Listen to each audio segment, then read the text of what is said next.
Hi everybody, good morning. My name is Menachem Creditor, and it's my honor to serve as Scholar in Residence for UJ Federation of New York.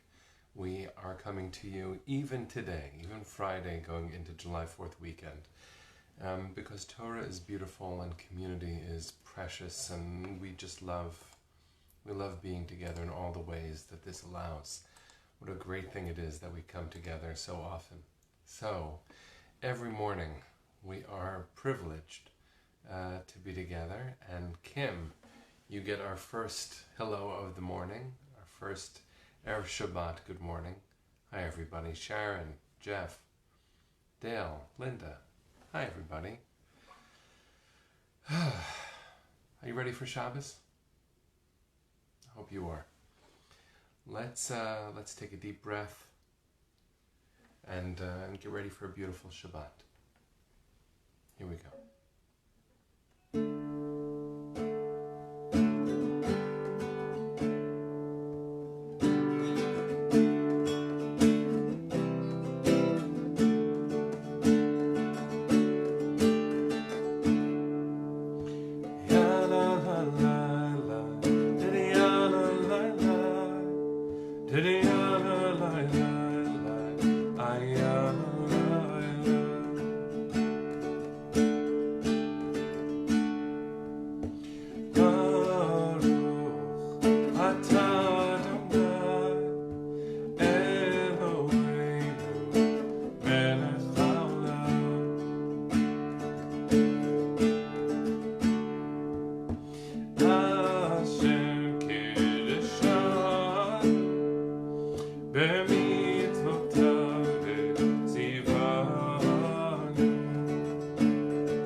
So good to be together. Stan, are you here? I hear it's your birthday. So if you're here, welcome, welcome. Happy birthday. It's so good that we get to be together every morning, but especially on such a special day for you. I wanted to take just a few moments and reflect on how this Torah portion can help us truly begin to explore what this weekend, in America at least, is meant to commemorate. July 4th is a significant day, to say the least. It is a day in which we celebrate the birth of the idea of a nation. And we are an experimental process, aren't we? There is something incomplete in any moment of America's history, and that's actually the dream of the founding fathers and mothers. And so in this week's Parsha, there's something useful there. There's a kindred idea. If you remember, Chukat and Balak are the two Torah portions that we read this coming Shabbat. We've spoken about different aspects of it throughout the week. Chukat tells us the stories, among other things, of Miriam's and Aaron's deaths. And Balak tells us about what happens afterwards, where Moses is trying to protect the people, and in fact Moses isn't even the center of the story. In Balak, there is a prophet named Balaam who's going to curse the people, hired by a king who's afraid of the Israelites. So he hires Balaam to curse the people, and God saves the Jews, the Israelites, by catching the curse midair and turning it into a blessing. There are so many things to say about this, and just for a moment I want to point to Moses' model of leadership, because when we look at this week's portions, and we look at the birthday of America, and we consider all the things that are in the air in America today. The unrest over ongoing racial injustice, and our commitment to making this a better America than the one we inherited. which is every generation's responsibility.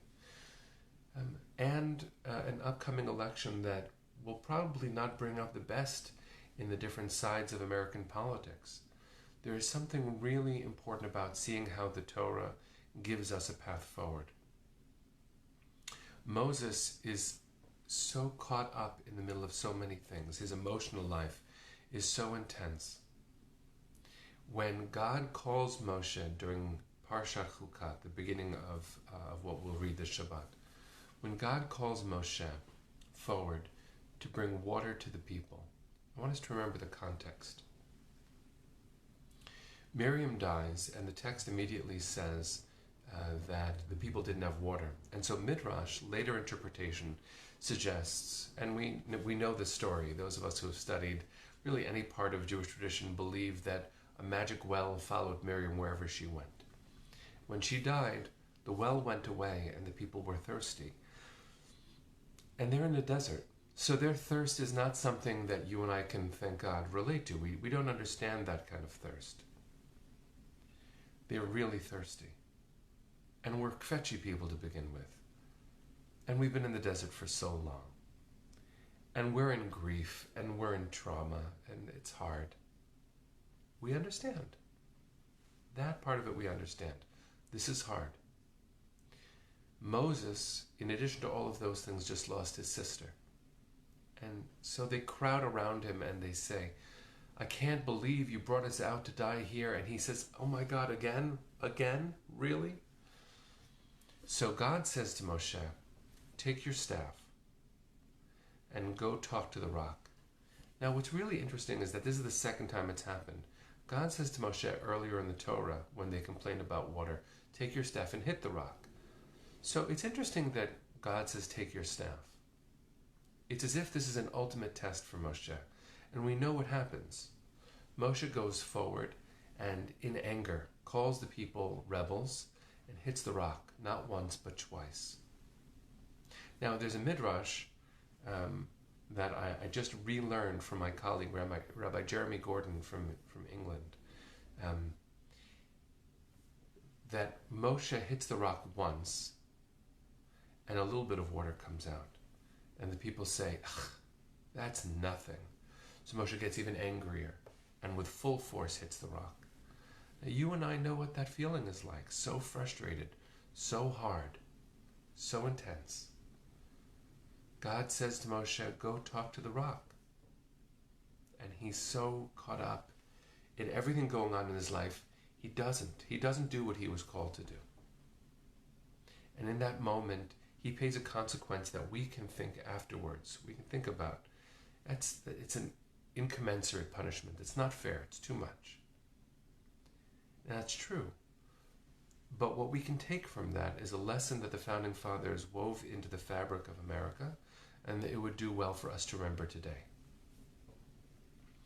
We are called to hold our tempers in moments of deep tension, not only as best we can, but when we are in public and we're in a position of leadership, what we do matters so much.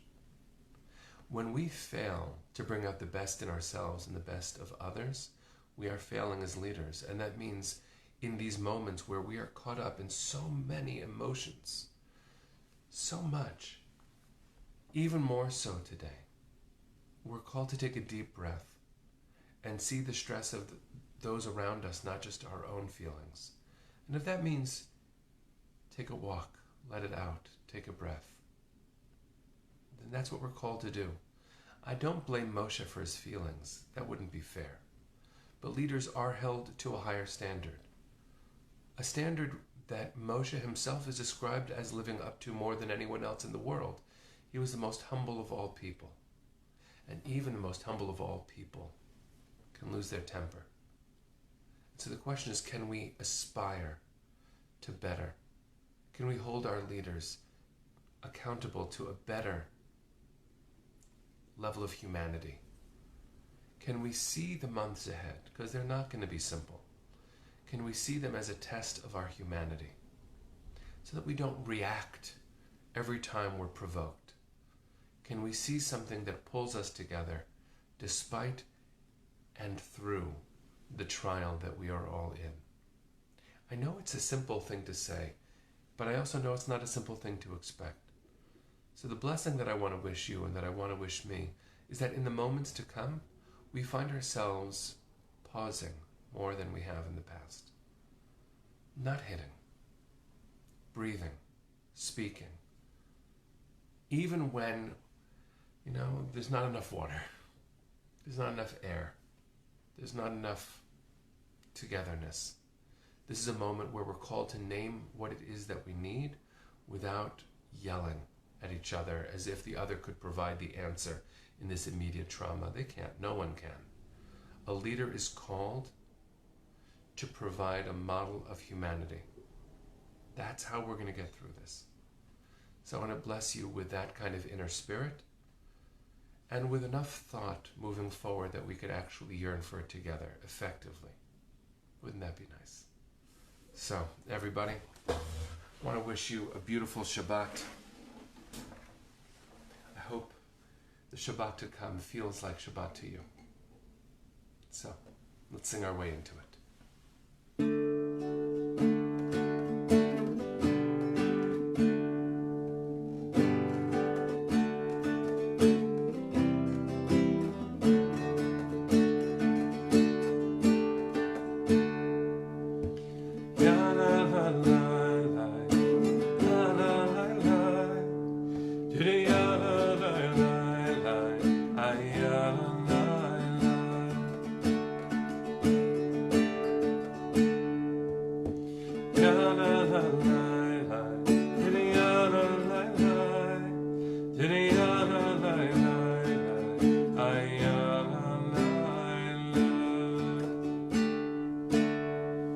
Shabbat Shalom, everyone. Happy 4th of July. Can't wait to see you on Monday. Take care.